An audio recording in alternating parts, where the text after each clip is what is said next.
Hello बच्चों आज हम लोग जो पढ़ने जा रहे हैं वो बहुत इंपॉर्टेंट टॉपिक है वर्नर कोऑर्डिनेशन थ्योरी, है ना। वैसे हम लोगों को 3 थ्योरी पढ़नी है ना, आसान है बहुत। बच्चों मैं क्लास इसलिए नहीं ले पा रहा था क्योंकि मेरे अल्सर हो रखे हैं मुंह में बहुत ज्यादा। कोशिश करना, थोड़ा आज बोलने में दिक्कत है। वर्नर कोऑर्डिनेशन थ्योरी बच्चों 1890 में दी गई थी। कब दी गई थी? 1890 में दी गई थी। वर्नर कोऑर्डिनेशन थ्योरी के समय पर हम कोऑर्डिनेशन नंबर और लीगेंड जैसा कुछ नहीं था उस समय पर, है ना।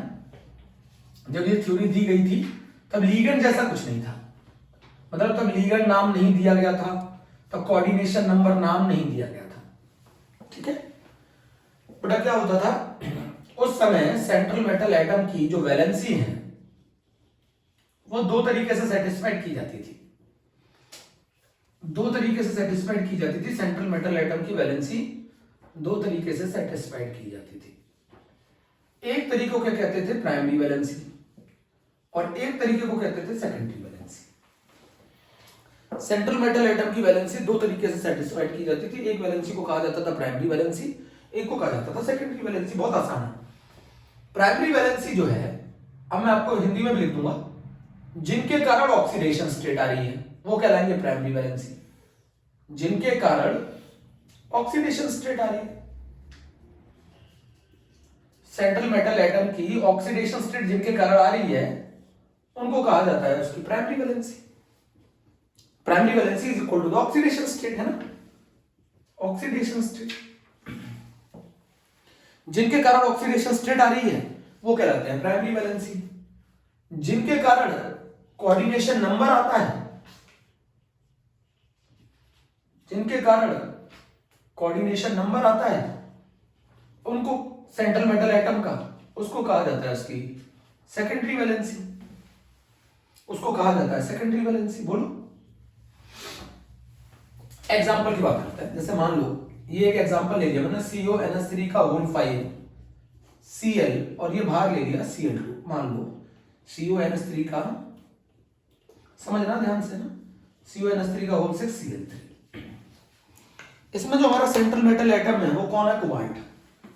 इस कोबाल्ट का जो कोऑर्डिनेशन नंबर आ रहा है वो इसके कारण आ रहा है, कोऑर्डिनेशन नंबर 6। एक चीज यहां पे मैं बताना भूल गया, वर्नर कोऑर्डिनेशन थ्योरी अगर कभी कोऑर्डिनेशन नंबर ना दिया जाए तो अपनी तरफ से मान लेना किसके लिए वैलिड थी? कोऑर्डिनेशन नंबर 6 के लिए वैलिड थी। इसमें इस कोबाल्ट की जो कोऑर्डिनेशन नंबर आ रहा है वो इसकी बदौलत आ रहा है, अमोनिया के कारण। तो ये तो कहलाएगा इसके सेकेंडरी वैलेंसी। तो सेकेंडरी वैलेंसी कितनी होगी? 6। इसके कारण ऑक्सीडेशन स्टेट आ रही है कोबाल्ट की। कोबाल्ट की जो ऑक्सीडेशन स्टेट है वो इन Cl के कारण आ रही है, तो ये कहलाएगा इसकी प्राइमरी वैलेंसी। तो इसकी प्राइमरी वैलेंसी कितनी? 3। सेकेंडरी वैलेंसी कितनी? 6। तो जिनके कारण कोऑर्डिनेशन नंबर आता है वो कहलाती है सेकेंडरी वैलेंसी, जिनके कारण ऑक्सीडेशन स्टेट आती है वो कहलाती है प्राइमरी वैलेंसी। अब इसमें एक केस और है, इसमें एक केस ये है, जिनके कारण oxidation state as well as coordination number दोनों आए। बेटा मैं हिंदी में लिख रहा हूं आपको समझाने के लिए, ये सब आपको सिर्फ समझने के लिए है। जिनके कारण oxidation state as well as coordination number दोनों आए वो कहलाएगा primary valency as well as secondary valency दोनों।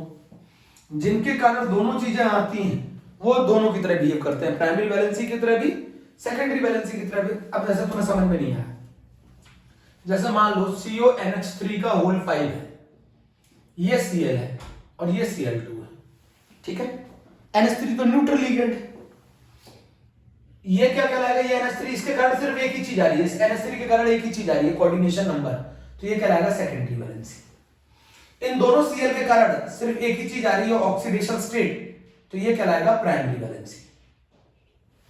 अब मुझे एक चीज बताओ, इस Cl के कारण दोनों चीजें आ रही हैं, इस Cl की वजह से कोऑर्डिनेशन नंबर 1 भी है, Cl की वजह से ऑक्सीडेशन स्टेट भी है, तो ये Cl दोनों की तरह बिहेव कर रहा है, तो ये प्राइमरी वैलेंसी भी है और सेकेंडरी वैलेंसी भी है।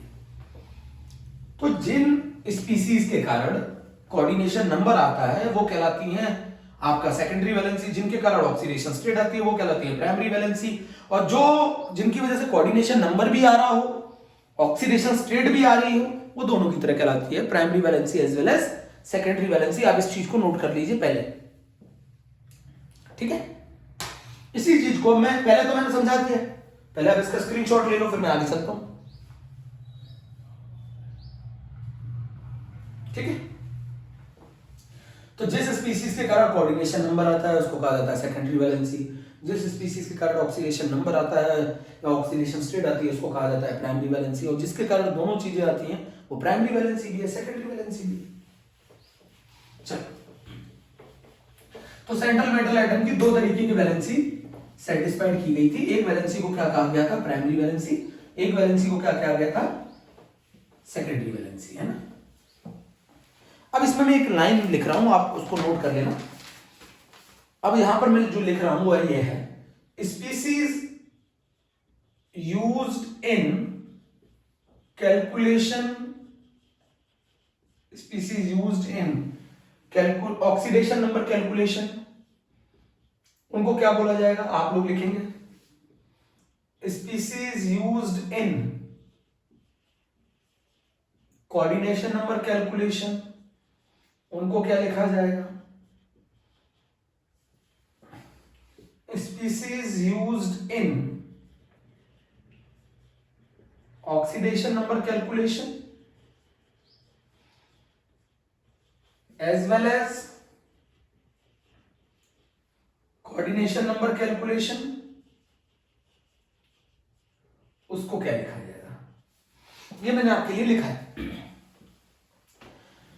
जो स्पीसीज ऑक्सीडेशन नंबर कैलकुलेशन में यूज की जाती है उनको हम क्या बोलते हैं, प्राइमरी वैलेंसी। जो स्पीसीज यूज की जाती है कोऑर्डिनेशन नंबर में उसको बोलते हैं सेकेंडरी वैलेंसी, और जो दोनों में कैलकुलेट की जाती है वो प्राइमरी वैलेंसी भी है, सेकेंडरी वैलेंसी भी है।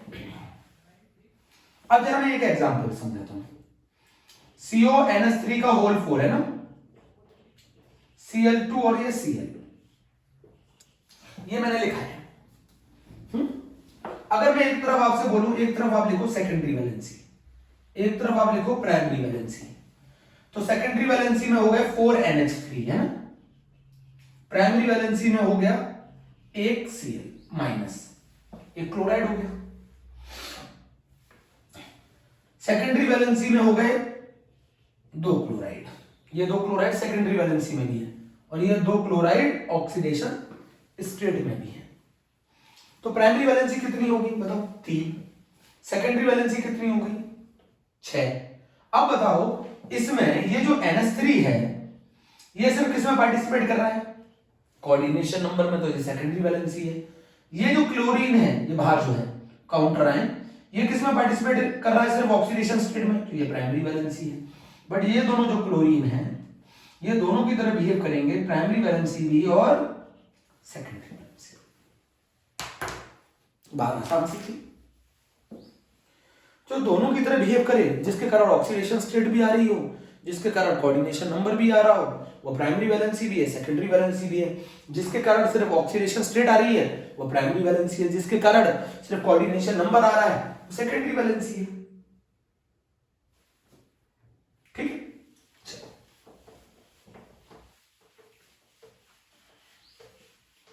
बहुत आसान थ्योरी है वर्नन कोऑर्डिनेशन थ्योरी, आपको समझ में आएगा, मजा आएगा।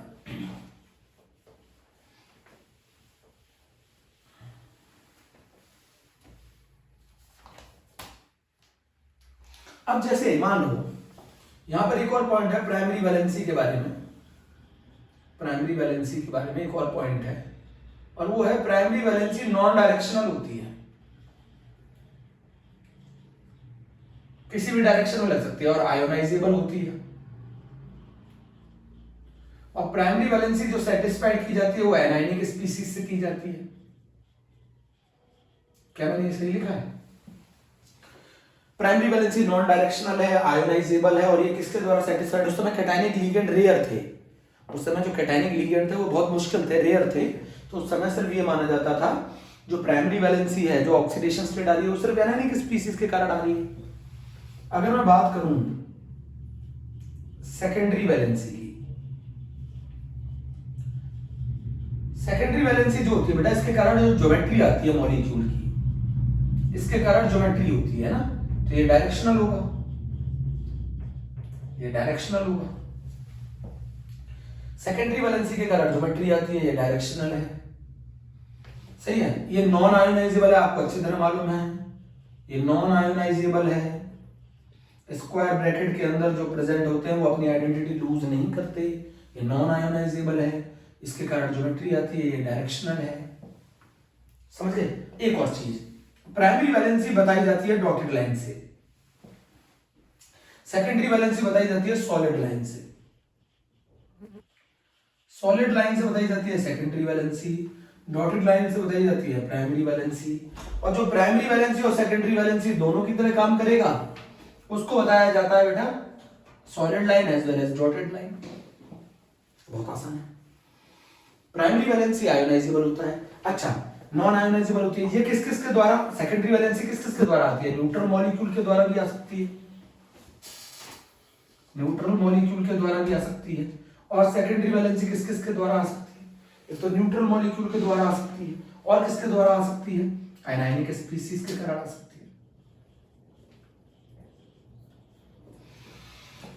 न्यूट्रल मॉलिक्यूल के द्वारा भी आ सकती है, आयनाइनिक स्पीशीज के द्वारा भी आती है। पहले आप नोट कर लो, फिर मैं आपको समझाता हूं, ठीक है, कर लिया।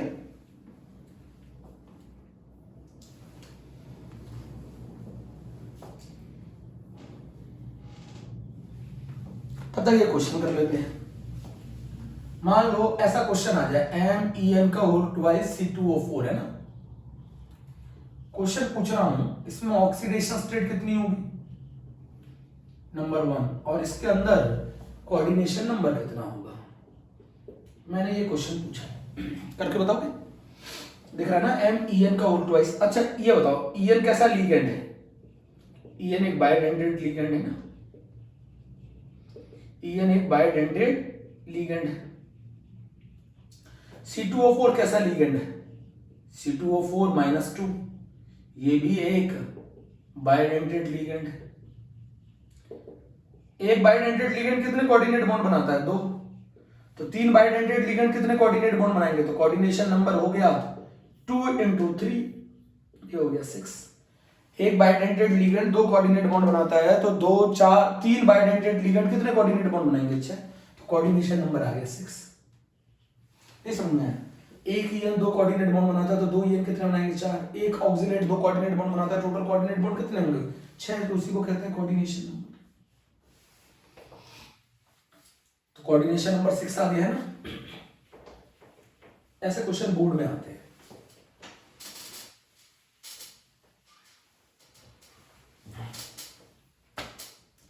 अब जरा मुझे एक चीज बताओ, कोऑर्डिनेशन नंबर, ऑक्सीडेशन स्टेट बहुत आसान है, ऑक्सीडेशन स्टेट निकालना बहुत आसान है।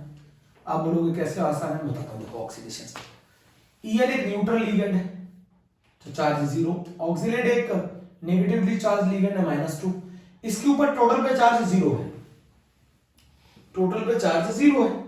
तो बताओ मैं M पर कितना चार्ज रखूं कि ये न्यूट्रल हो जाए, तो M पे चार्ज रखूंगा +2। ये कहानी है, M पे चार्ज रखूंगा +2। क्लियर, ये क्वेश्चन था। अच्छा एक और क्वेश्चन कर लो, एक और क्वेश्चन कर लो।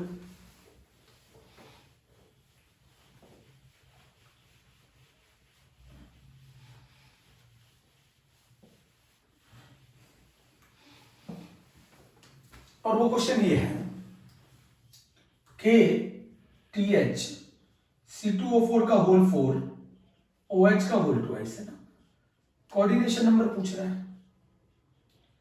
एक C2O4 2 कोऑर्डिनेट बॉन्ड बनाता है, तो 4 C2O4 कितने बनाएंगे, 8।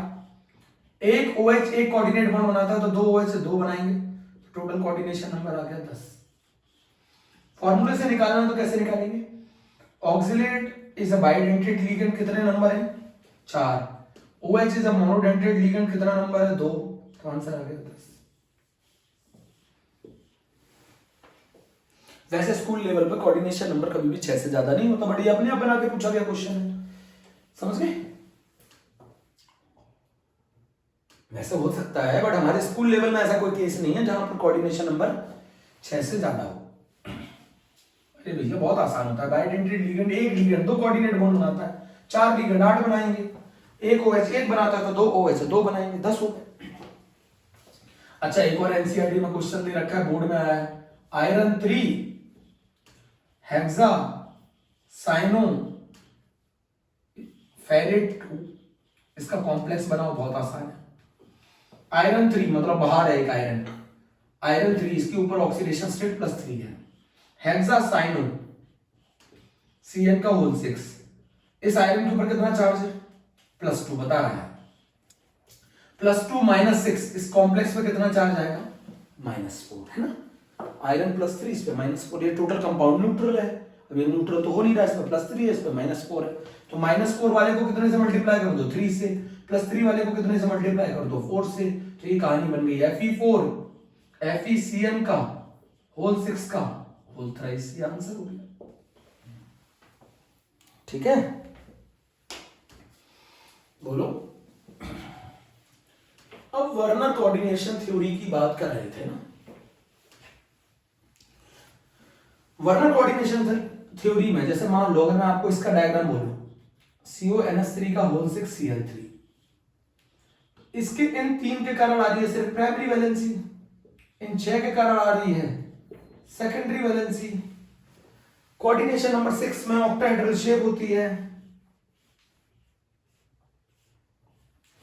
एक NH3 यहां जोड़ दिया, एक NH3 यहां जोड़ दिया।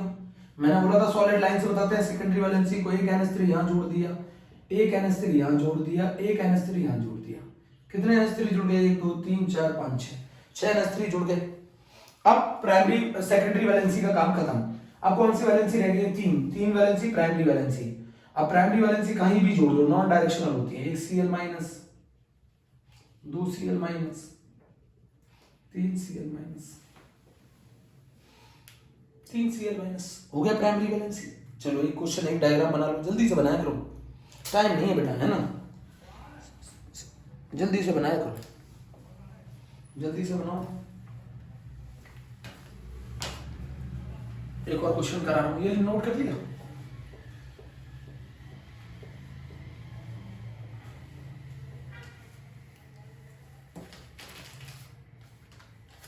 जैसे मान लो अगर मैं एक क्वेश्चन ले लूं, CONH3 का होल 5 है ना, Cl और ये बाहर ब्रैकेट में Cl2। इस क्वेश्चन का मुझे डायग्राम बनाना है, तो आप जरा खुद समझो। इसके कारण सिर्फ प्राइमरी वैलेंसी, इसके कारण दोनों primary valency as well as secondary valency, और इसके कारण सिर्फ सेकेंडरी वैलेंसी। कोबाल्ट के ऊपर ऑक्सीडेशन स्टेट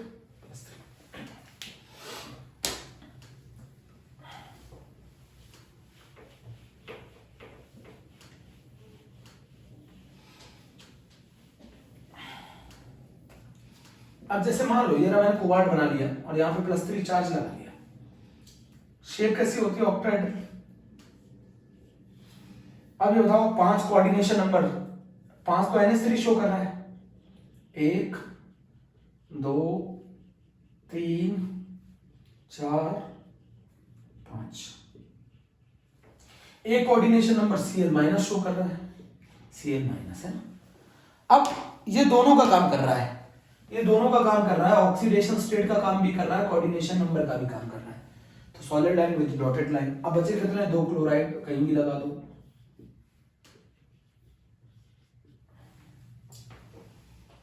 ये डायग्राम है इसका, ये डायग्राम है इसका, रफ कर दो। ये डायग्राम है इसका।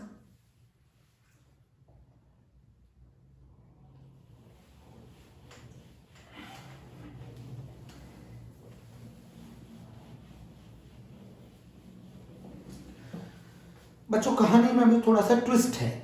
कहानी में ट्विस्ट ऐसे है, मान लो COCl3 की रिएक्शन अगर मैं NH3 के साथ कराऊं और 1:6 के मोल रेशियो में कराऊं, तो जो कंपाउंड बनेगा वो बनेगा COCl3.6NH3। इस फॉर्म को बोला जाता है कंडेंस्ड फॉर्म। कौन सी फॉर्म बोला जाता है? Condensed form. और अगर मैं आपको कराऊं COCl3 को 5 NH3 के साथ रिएक्ट कराऊं और 1:5 के रेशियो में कराऊं, मोल रेशियो में, तो हमारा कंडेंस्ड फॉर्म बनती है COCl3.5NH3। अगर इसमें कभी कोऑर्डिनेशन नंबर ना भी दे रखा हो तो आप अपनी तरफ से कितना मानेंगे, 6 मानेंगे। अगर मैं आपको दे दूं COCl3 और NH3 और मैं रेशियो दे दूं 1:4 का मोलर रेशियो, तो क्या बनेगा कंपाउंड COCl3.4NH3। मेरा क्वेश्चन ये है कि ये सारी कंडेंस्ड फॉर्म है, इन कंडेंस्ड फॉर्म से मुझे कॉम्प्लेक्स फॉर्म बनानी है। मैंने ये कैसे बना ली कॉम्प्लेक्स फॉर्म, मैंने ये कॉम्प्लेक्स फॉर्म कैसे बना ली, इस कंडेंस्ड फॉर्म से ये कॉम्प्लेक्स फॉर्म कैसे बना ली, इस कंडेंस्ड फॉर्म से मैंने ये कॉम्प्लेक्स फॉर्म कैसे बना ली, और इस कंडेंस्ड फॉर्म से मैंने ये कॉम्प्लेक्स फॉर्म कैसे बना ली।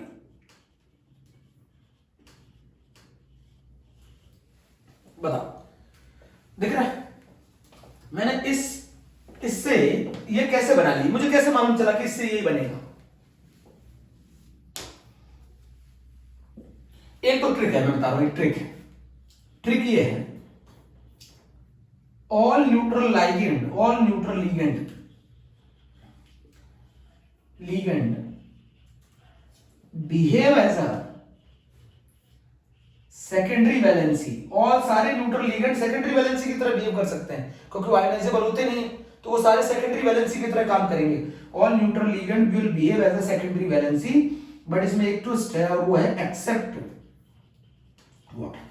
जितने भी न्यूट्रल लीगेंड है वो सारे कॉम्प्लेक्स के अंदर ही आएंगे, एक को छोड़कर, एक न्यूट्रल लीगेंड को छोड़कर सारे न्यूट्रल लीगेंड कॉम्प्लेक्स के अंदर ही आते हैं। और आपको कोऑर्डिनेशन नंबर कितना रखना होता है, बताओ? कोऑर्डिनेशन नंबर अपनी तरफ से कितना रखना होता है, 6 रखना होता है। मैंने बोला था ना, वरना कोऑर्डिनेशन थ्योरी में अगर कोऑर्डिनेशन नंबर मेंशन ना हो तो 6 रखना होता है। तो सारे न्यूट्रल लीगेंड अंदर आएंगे कॉम्प्लेक्स के, एक को छोड़ के वो बाहर भी आ सकता है, और वो होता है वाटर। चलो इस ट्रिक को यूज करते हैं, इस ट्रिक को यूज करते हैं, ठीक है? नोट कर लो पहले। मेरा क्वेश्चन यहां ये है कि आपको कैसे मालूम चला कि इस कंडेंस्ड फॉर्म से ये कॉम्प्लेक्स फॉर्म बनेगी।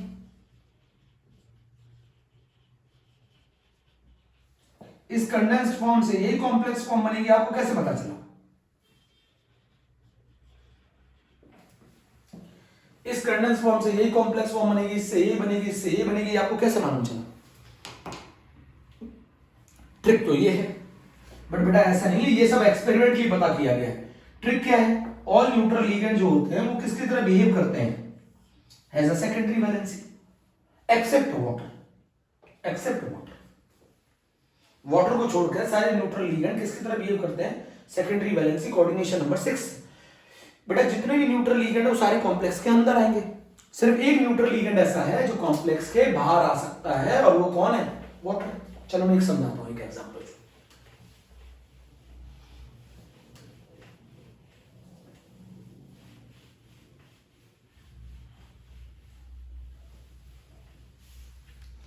जैसे समझो, आप एक एग्जांपल समझो।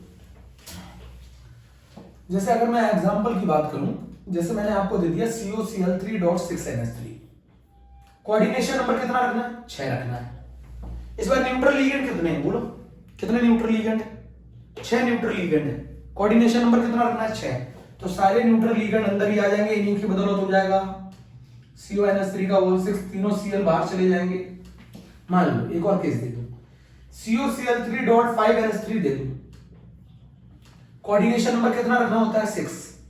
तो 5 तो किसके कारण हो गया, NH3 के कारण, और 1 किसके कारण होगा, क्लोरीन के कारण। बेटा कोऑर्डिनेशन नंबर तो 6 रखना है ना, कितना हुआ कोऑर्डिनेशन नंबर अभी, 5। अब ये 5 NH3 के कारण 5 हुआ, अब एक अंदर क्या रखना पड़ेगा, क्लोराइड रखना पड़ेगा, 2 बाहर आएंगे।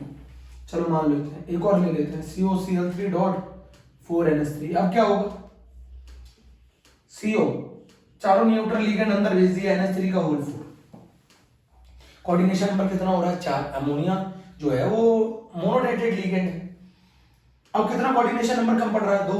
तो 2 किसके कारण हो जाएगा, Cl2 के कारण, 1 Cl बाहर। एक और केस दे देते हैं, COCl3.4NH3, 3NH3। क्या होगा मतलब,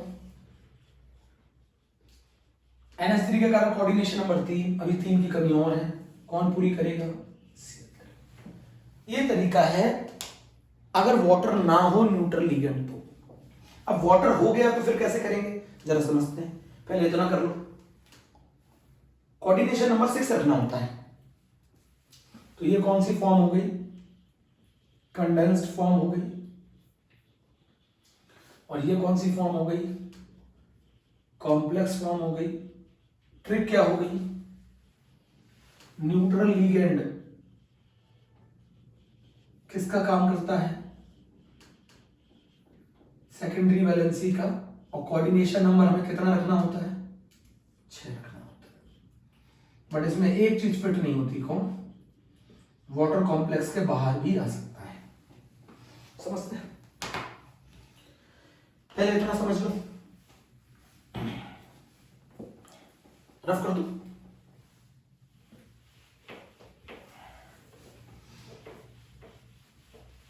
जैसे मान लो एक केस समझाऊं आपको।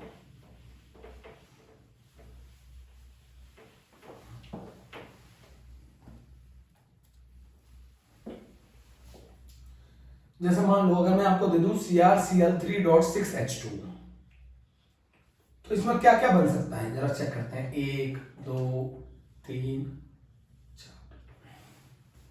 इसमें क्या क्या केसेस पॉसिबल है। एक केस तो ये हो सकता है सारे वाटर अंदर चले जाए, Cl3 बन जाए। एक और केस हो सकता है CrH2O का होल 5 बन जाए, Cl बन जाए, 2 Cl2 बाहर आ जाए, 1 H2O आ जाए। एक और केस बन सकता है, और वो बन सकता है CrH2O का होल 4 हो जाए, Cl2 हो जाए, Cl.2H2O हो सकता है। एक और केस हो सकता है CrH2O का होल थ्राइस आ जाए, Cl3 आ जाए, .3H2O आ जाए।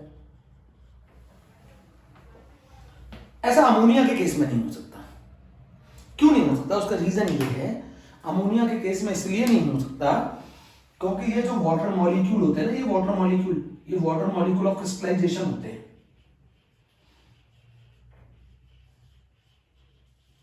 ये कौन से वाटर मॉलिक्यूल होते हैं, वाटर मॉलिक्यूल ऑफ क्रिस्टलाइजेशन होते हैं। नहीं पढ़ा, जैसे जिप्सम में पढ़ा नहीं है CaSO4.2H2, तो ये क्या होता है 2H2, water molecule of crystallisation है ना।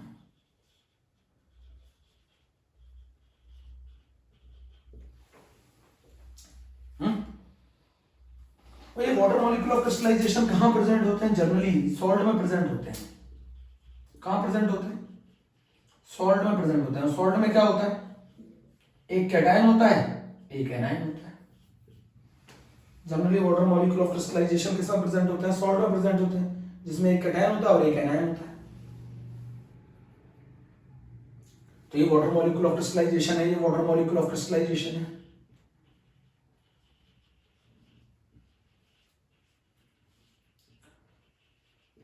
ये वाटर मॉलिक्यूल ऑफ क्रिस्टलाइजेशन है। बेटा ये वाला केस पॉसिबल नहीं है, क्यों, इसमें कोई काउंटर आयन ही नहीं है। ये कोई काउंटर आयन ही नहीं है, जब काउंटर आयन ही नहीं है तो ये सॉल्ट नहीं है, और जब ये सॉल्ट नहीं है तो वाटर मॉलिक्यूल ऑफ क्रिस्टलाइजेशन नहीं हो सकता। भाई इसमें कोई काउंटर आयन ही नहीं है, जब इसमें कोई काउंटर आयन ही नहीं है तो सॉल्ट नहीं है, सॉल्ट नहीं है तो वाटर मॉलिक्यूल ऑफ क्रिस्टलाइजेशन नहीं हो सकता। कितने केसेस एग्जिस्ट कर सकते हैं, 3 केस कर सकते हैं, 3 केसेस एग्जिस्ट कर सकते हैं। अब हमने ये कैसे पता लगाया कि कंडेंस्ड फॉर्म ये होगी कि ये होगी कि ये होगी। कंडेंस्ड फॉर्म दे रखी थी ये, इससे कॉम्प्लेक्स फॉर्म ये होगी कि ये होगी कि ये होगी। हमने कैसे पता लगाया, ये सब एक्सपेरिमेंटली पता लगाया गया, ये सब एक्सपेरिमेंटली पता लगाया गया। तरीके बता रहा हूं कैसे पता लगाया गया।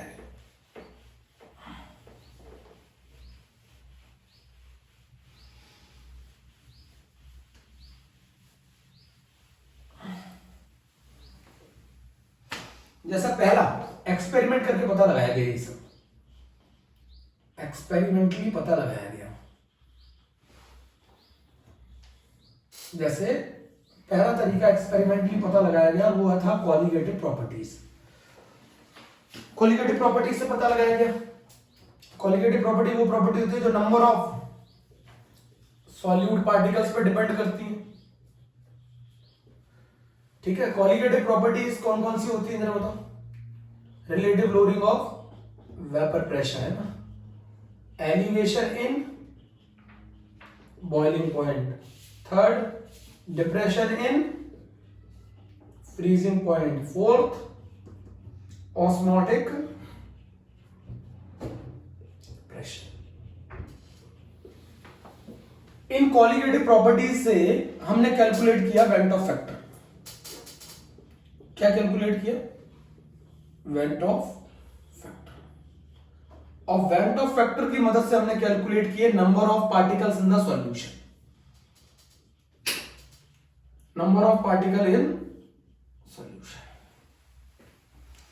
और number of particle in solution की मदद से हमने पता लगाया कॉम्प्लेक्स फॉर्म का।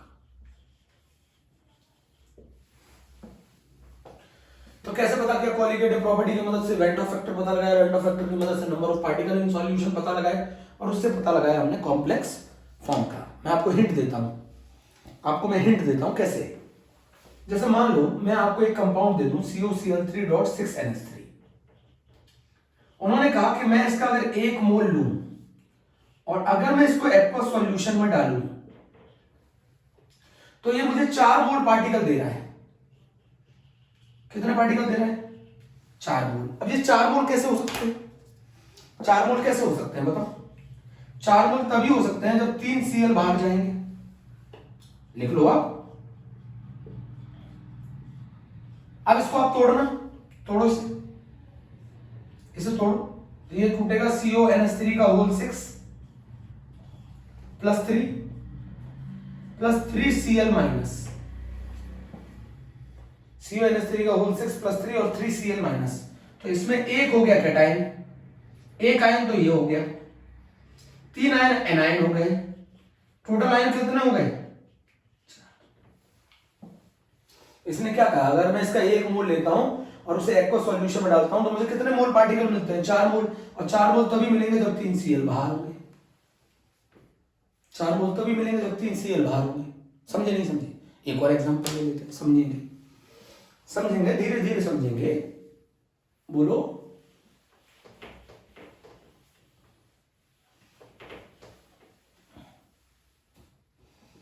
जैसे मान लो COCl3.5NH3 दे दो, ये कौन सी फॉर्म है? कंडेंस्ड फॉर्म है।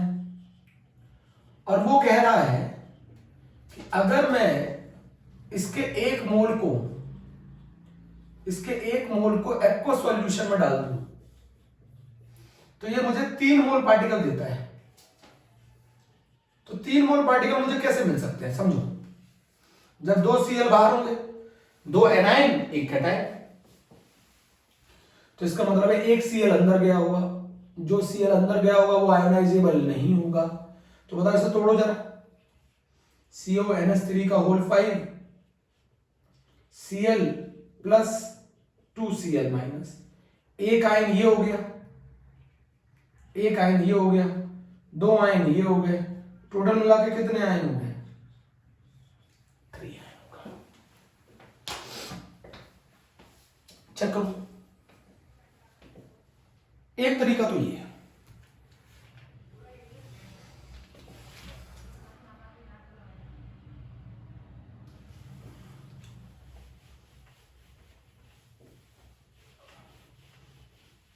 कुछ आ रहा समझ में? एक तरीका और है, जैसे एक और एग्जांपल ले लेते हैं आप लोगों के लिए, एक और एग्जांपल ले लेते हैं। COCl3.4NH3 है ना, अगर मैं इसका 1 मोल ले लूंगा ना और इसको सॉल्यूशन में डाल दूं, अगर मैं इसको एक सॉल्यूशन में डालूंगा तो मुझे 2 मोल पार्टिकल मिलेंगे। कितने मोल मिलेंगे?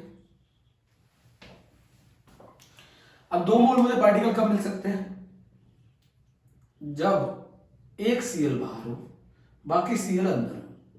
CONH3 का होल 4 जगह कम पड़ गई, Cl2। अच्छा मैं फिर से लिख देता हूं।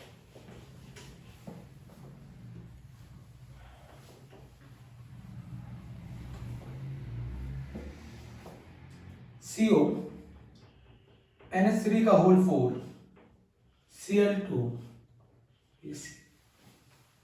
अब इसको आयोनाइज करो, इसको आयोनाइज करना तो ये देगा, जस्टिफाई कर दिया करो ना, कितने आयंस मिल रहे हैं। एक तरीका तो ऐसा था, हमने जो पता लगाया कि कंडेंस्ड फॉर्म से कॉम्प्लेक्स फॉर्म कौन सी होगी, है ना। एक और तरीका है, केमिकल रिएक्शन से भी पता लगाया जा सकता है,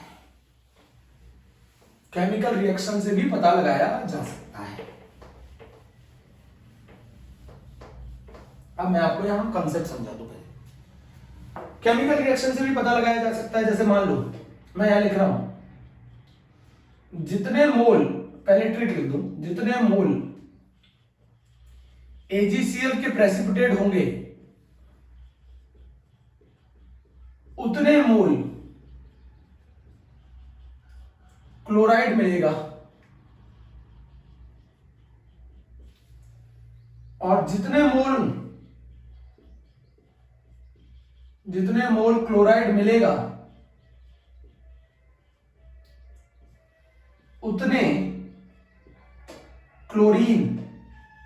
उतने क्लोरीन कॉम्प्लेक्स के बाहर होंगे।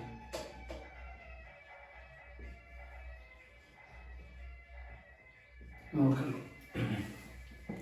जितने मोल AgCl प्रेसिपिटेट होंगे उतने मोल क्लोराइड मिलेगा, जितने मोल क्लोराइड मिलेगा उतने क्लोरीन कॉम्प्लेक्स के बाहर होंगे, क्योंकि जो क्लोरीन कॉम्प्लेक्स के अंदर होता है वो आयोनाइज हो ही नहीं सकता, वो ऐसा AgCl प्रेसिपिटेट हो ही नहीं सकता।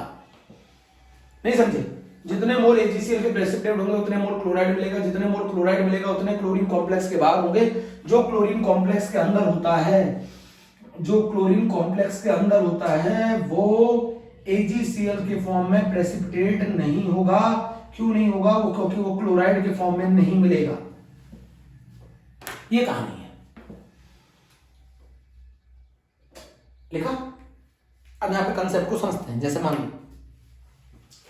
मैंने आपको दे दिया CrCl3.6H2। अब मान लो आपको मैंने बोला इसकी रिएक्शन करा दो आप एक्सेस ऑफ AgNO3 से ना,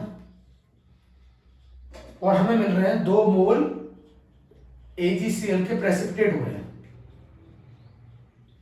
2 मोल AgCl के प्रेसिपिटेट हो रहे हैं। इसका मतलब है कितने क्लोराइड बाहर होंगे कॉम्प्लेक्स के? इसका मतलब है 2 मोल AgCl प्रेसिपिटेट हो रहे हैं। इसका मतलब कितने क्लोराइड मिल रहे हैं? 2 मोल क्लोराइड मिल रहे हैं। 2 मोल क्लोराइड मिल रहे हैं, इसका मतलब है 2 क्लोरीन बाहर है, तो इसका मतलब है 1 क्लोरीन अंदर है। इसका मतलब 2 क्लोरीन बाहर है, तो अब आंसर लिख रहे हैं ना, इसका मतलब है 2 क्लोरीन बाहर है, 1 क्लोरीन अंदर है। कोऑर्डिनेशन नंबर 1 हो गया। कोऑर्डिनेशन नंबर करना कितना होता है? 6। तो कितने वाटर लेने पड़ेंगे? H2O का होल 5। तो एक वाटर कहां जाएगा? इसके साथ जाएगा। तो ये आंसर है। CrH2O का होल 5 Cl2.H2। चलो एक और एग्जांपल ले लेते हैं। CrCl3.6H2O में वो कह रहा है इसकी रिएक्शन अगर मैं एक्सेस ऑफ AgNO3 से करा दूं तो 1 मोल AgCl प्रेसिपिटेट हो रहा है, 1 मोल AgCl प्रेसिपिटेट हो रहा है। अब कैसे समझे? 1 मोल AgCl प्रेसिपिटेट हो रहा है मतलब कितने मोल क्लोराइड मिल रहे हैं? 1 मोल क्लोराइड मिल रहा है। 1 मोल क्लोराइड मिल रहा है मतलब कॉम्प्लेक्स के बाद कितने क्लोरीन होंगे? 1 क्लोरीन होगा। जरा लगाओ तो अब कितने क्लोरीन अंदर हो गए? तो 2 कोऑर्डिनेशन नंबर इनकी बदौलत हो गया, तो 4 किसके कारण होगा? वाटर के कारण। ये लिख दिया मैंने Cr। अब बचे कितने वाटर? 2। तो 2 वाटर कहां होंगे? यहां। समझे? नहीं समझे? अभी भी नहीं समझे ना? चलो पहले इसको नोट कर लो, जल्दी करो।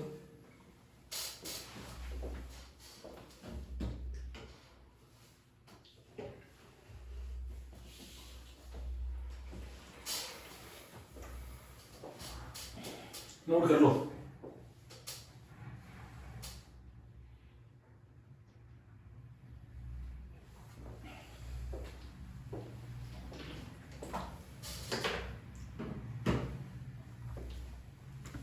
अगर मैं बात करूं तो अमोनिया के केस में कोई टेंशन नहीं होती है ना, क्योंकि सारे अमोनिया कॉम्प्लेक्स के अंदर जाते हैं। अमोनिया तो कॉम्प्लेक्स के बाहर नहीं आ सकता ना। कौन सा ऐसा न्यूट्रल लिगेंड है जो कॉम्प्लेक्स के बाहर आ सकता है? सिर्फ एक ही, वाटर। तो वाटर के केस में थोड़ा सा ध्यान रखना पड़ता है, वाटर के केस में ध्यान रखना पड़ता है ना।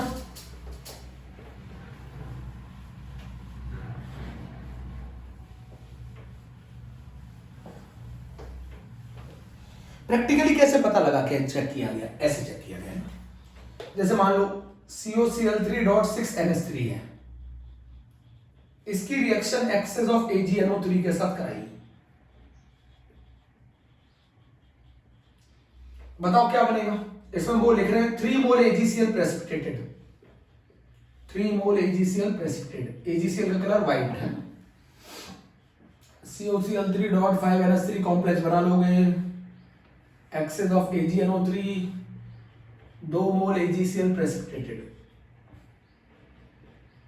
जितने मोल AgCl प्रेसिपिटेट करेगा उतना ही क्लोराइड बाहर होगा। COCl3.4NH3 reaction with excess of AgNO3 1 mole AgCl precipitated,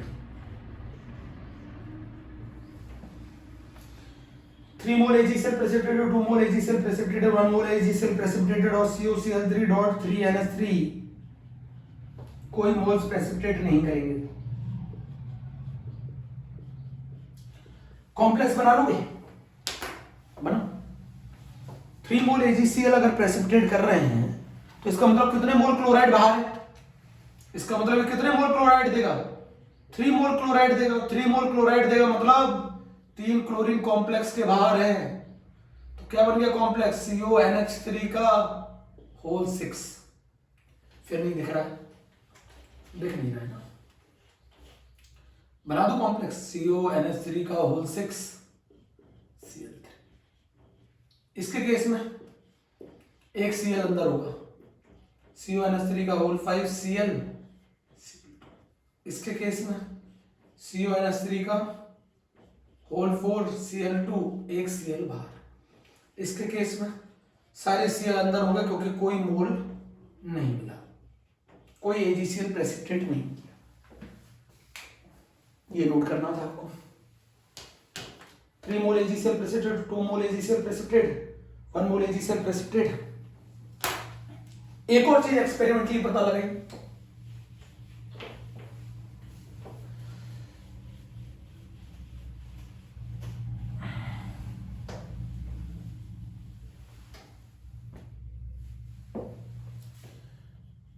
electrical conductance है ना, पढ़ के आए हो कोऑर्डिनेशन केमिस्ट्री में, उसमें इलेक्ट्रोकेमिस्ट्री में। इलेक्ट्रिकल कंडक्टेंस किसके डायरेक्टली प्रोपोर्शनल है? नंबर ऑफ आयंस के, या फिर आप इसको ऐसे लिख सकते हो नंबर ऑफ चार्ज्ड पार्टिकल के। जितने ज्यादा चार्ज पार्टिकल होंगे पर मोल, उसी के डायरेक्टली प्रोपोर्शनल होता है इलेक्ट्रिकल कंडक्टेंस। अब जैसे बताऊं, ऐसे चेक किया गया COCl3.6NH3 का इलेक्ट्रिकल कंडक्टेंस सबसे ज्यादा है, देन COCl3.5NH3 का, देन COCl3.4NH3 का, देन COCl3.3NH3 का। इसका मतलब ये सबसे ज्यादा आयंस दे रहा हूं। कितने आयन दे रहा है आपको मालूम है? 4। ये कितने आयन दे रहा है? 3 आयंस। ये कितने आयन दे रहा है? 2 आयंस। ये कितने आयन दे रहा है टोटल मिला के? 1 पार्टिकल। 4 आयंस दे रहा है मतलब 4 पार्टिकल दे रहा है। पार्टिकल लिख लो। ये 4 पार्टिकल्स दे रहा है, ये 3 पार्टिकल दे रहा है, ये 2 पार्टिकल दे रहा है, ये 1 पार्टिकल दे रहा है। 4 पार्टिकल्स कब मिल सकते हैं? 3 Cl बाहर होंगे।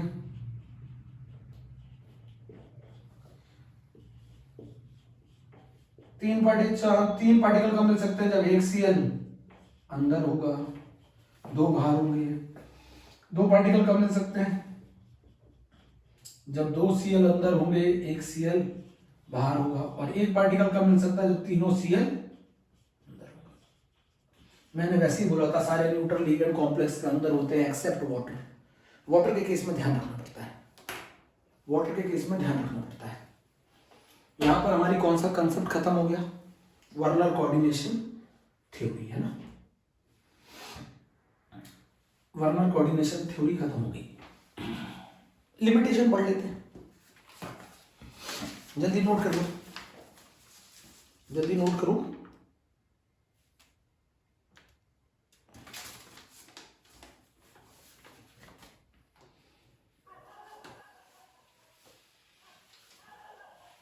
लिमिटेशन,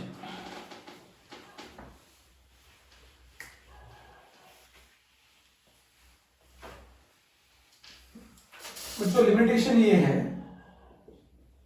कि Werner coordination theory magnetic behaviour को नहीं बता पाई, मैग्नेटिक बिहेवियर को एक्सप्लेन नहीं कर पाई कॉम्प्लेक्स के, हाइब्रिडाइजेशन को नहीं बता पाई कॉम्प्लेक्स के, कलर ऑफ द कॉम्प्लेक्स नहीं बता पाई,